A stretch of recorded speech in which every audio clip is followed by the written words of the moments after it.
你敢相信吗？这个扎着小辫人称小甜甜的女人是曾经资产超过300亿美元的亚洲女首富。她的老公王德辉经历过2次绑架事件，至今仍然下落不明。她的公公为了争夺遗产，联合外界跟她展开了一场激烈的争产大战。这场官司一打就是几年，期间还被爆出了许多令人震惊的内幕消息。小甜甜的本名叫做龚如心，她在18岁时嫁给了青梅竹马的王德辉。当时两人的喜讯还登上了香港的大公报，一个甜美温婉，一个文质彬彬，可以说是郎才女貌，天生一对。婚后夫妻俩成立了一家房地产公司，他们趁6、7暴动时低价买地，没过多久便迅速积累了巨额财富，随后成立了华贸集团，摇身一变成为了亿万富豪。钱有了，危险也随之而来。1983年，夫妻俩驾车去公司途中，被事先藏在路边的几个绑匪绑架了。龚如心被放回去筹赎金，绑匪对她说，如果想要丈夫平安无事的回来，就拿1100万美金来换。她被吓得腿脚发软，回到家立刻按歹徒的要求把钱汇了过去。很快，王德辉就被放了回来，夫妻俩也被吓得够呛。向来抠门的两人为了防止再次被绑架，决定聘请保镖。那段时间，夫妻两人出行都带着1对保镖，也就没再发生什么意外。可是日子久了，王德辉又开始心疼钱了，毕竟他连司机都不舍得请，更别说请保镖了。其实龚如心在吝啬这方面与王德辉也算是不相上下，他用的护肤品都是最便宜的，平日里头发都是自己打理，从来不去理发店，也不去美容院。这两人虽是恩爱夫妻，却一直没有一儿半女，挣了钱又不舍得花，很难理解夫妻俩的挣钱动力到底是什么。这保镖一撤，他的命也就没了。1990年4月，王德辉参加了一场活动，回家的路上再次被绑架。这次龚如心并不在他身边，接到电话才知道丈夫又被绑架了。绑匪提出的赎金高达6000万美元，90年的6000万，那可是天文数字啊！警方的建议是不见人不给钱，可担心丈夫的龚如心还是决定先给绑匪汇过去1半的赎金。可奇怪的是，绑匪收到3000万后就没了消息，王德辉从此下落不明，再也没有出现过。后来警方通过调查抓住了绑匪，主谋是一位退休的警长，名叫钟维正。据他供述，在翻阅以前的案例时，看到过王德辉被绑架的案子，于是心生歹念，决定再次绑架王德辉。在我看来啊，或许他是觉得上次的赎金给得太容易了，所以才动起了邪念。警方在香港的渔人码头打捞起了王德辉那天所开的白色奔驰，但是车内并没有王德辉的尸首。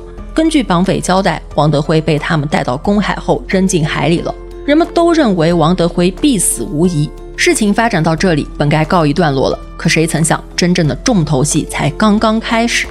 王德辉没能回来，可他的华贸集团是香港最大的私人地产公司，资产更是达到了100亿级别。由于两人并无子女，在他失踪之后，这100亿资产的归属问题自然就引发了激烈的争端。而龚如心始终不肯接受现实，他坚信王德辉一定在某个地方迟早会回家。王德辉走后，龚如心闭门不出，甚至从昔日的豪宅搬至华贸大厦的顶层，房间里依旧摆放着丈夫的鞋子和衣服，仿佛他从未离开过一样。当他还沉浸在悲伤里，外界早已谣言四起。大家都说龚如心策划了这起绑架案，目的就是为了侵占王德辉的财产。对此，龚如心没有做出任何辩驳。1992年，他决定全面复出，正式接手打理华贸集团。经历了2年的消沉，55岁的龚如心再次出现在公众面前时，全然换了一副模样。她扎着2条羊角辫，穿着迷你裙，与之前端庄的王夫人判若两人。在外界看来，丈夫的失踪压垮了这个女人，让她变得有些疯癫。但谁都没有想到，这个看上去疯癫的女人，竟在短短5年内将华贸集团从市值100亿提升到了800亿，价值远超王德辉掌权之时。眼看华贸的资产不断增长，王德辉的父亲王廷新坐不住了。在他看来，儿媳不肯承认儿子的死，就是想独自掌控公司，不愿意分配遗产。于是在1997年，也就是王德辉失踪的第7年，父亲王廷新向香港法院申请儿子在法律意义上已经死亡，并且获得了批准。随后86岁的王廷新一纸诉状将龚如心告上法庭，要求继承儿子王德辉留下的巨额遗产。这个官司一打就是几年，并且爆出了许多震惊内幕，法庭上，王廷新拿出儿子的2份遗嘱。第一份遗嘱立于1960年，大意为王德辉死后，家中的遗产由王廷新和龚如心平分。第二份遗嘱于1968年所立，大意为王德辉死后，他的遗产归父亲王廷新所有。那为什么会出现2份差别如此巨大的遗嘱呢？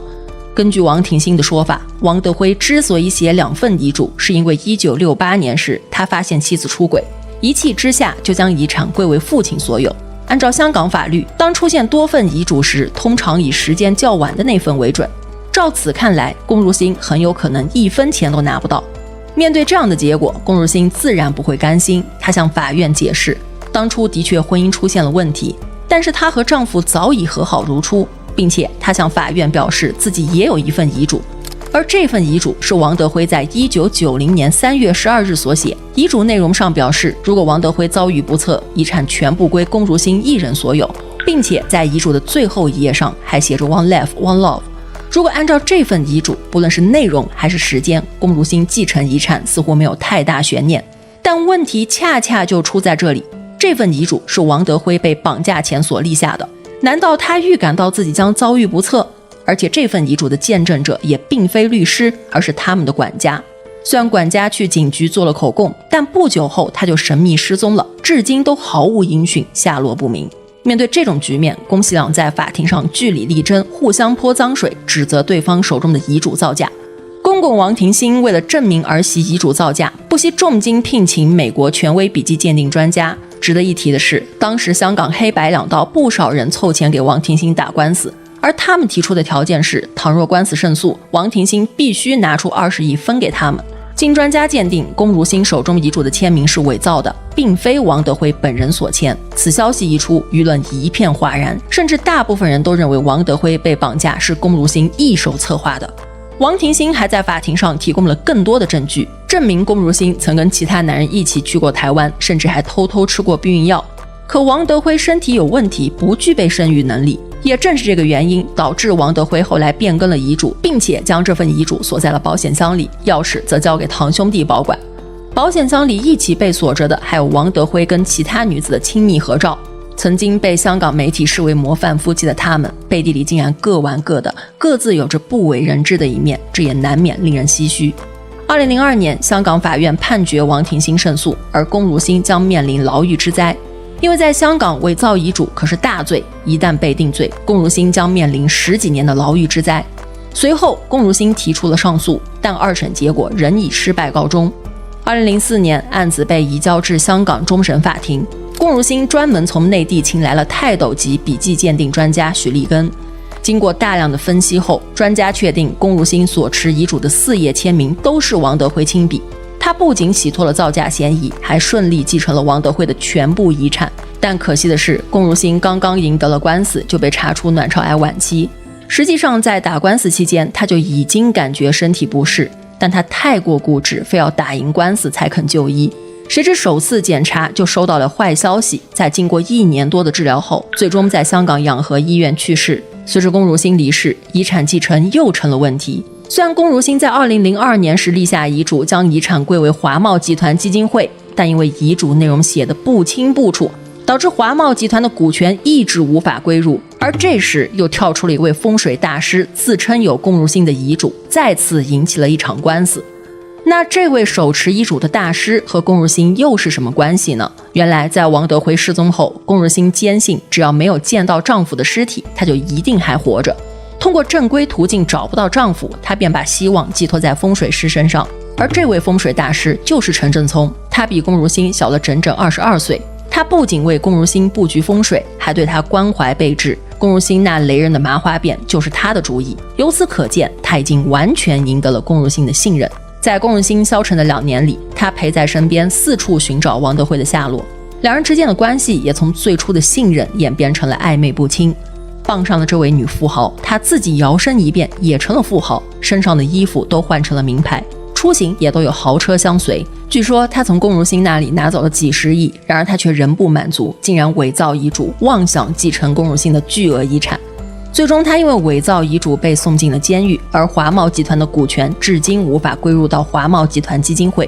如今19年过去了，这笔遗产从400亿变成了1400亿，可依然没有归属。大家认为这笔钱最终将会如何处置呢？